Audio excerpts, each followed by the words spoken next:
السلام علیکم، امید ہے آپ تمام احباب خیریت سے ہوں گے۔ آج کی اس ویڈیو میں آپ 4 اہم سوالوں کے جوابات جانیں گے۔ سوال نمبر 1، غار حرا کس پہاڑ میں موجود ہے؟ نمبر 2، خطیب الانبیاء کس پیغمبر علیہ السلام کا لقب ہے؟ نمبر 3، طور سینا یا جبل موسیٰ کہاں واقع ہے؟ نمبر 4، رمضان اسلامی کیلنڈر کا کون سا مہینہ ہے؟ اگر آپ بھی ان سوالوں کے جوابات جانتے ہیں تو کمنٹ باکس میں جا کر لازمی سے بتائیے گا۔ اگر آپ ان سوالوں کے جوابات نہیں جانتے تو ویڈیو کو اینڈ تک لازمی سے دیکھیے گا۔ آج کی اس ویڈیو کا پہلا سوال ہے، غار حرا کس پہاڑ میں موجود ہے؟ آپ کے آپشن ہیں، اے جبل احد، بی جبل نور، سی جبل عرفات اور ڈی جبل ثور۔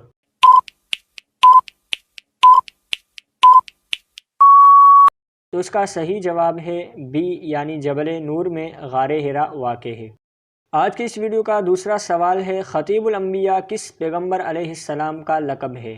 آپ کے آپشن ہیں، اے حضرت ابراہیم علیہ السلام، بی حضرت اسماعیل علیہ السلام، سی حضرت موسیٰ علیہ السلام اور ڈی حضرت شعیب علیہ السلام۔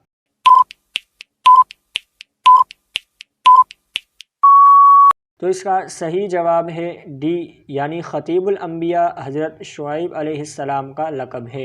آج کی اس ویڈیو کا تیسرا سوال ہے، طور سینا یا جبل موسیٰ کہاں واقع ہے؟ آپ کے آپشن ہیں، اے مصر، بی عراق، سی فلسطین اور ڈی سعودی عرب۔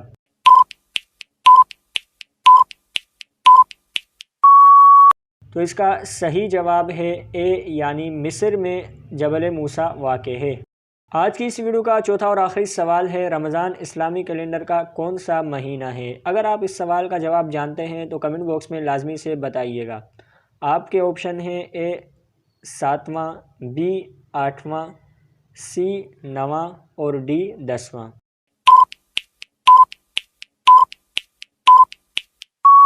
تو اس کا صحیح جواب ہے سی یعنی رمضان اسلامی کیلنڈر کا 9واں مہینہ ہے۔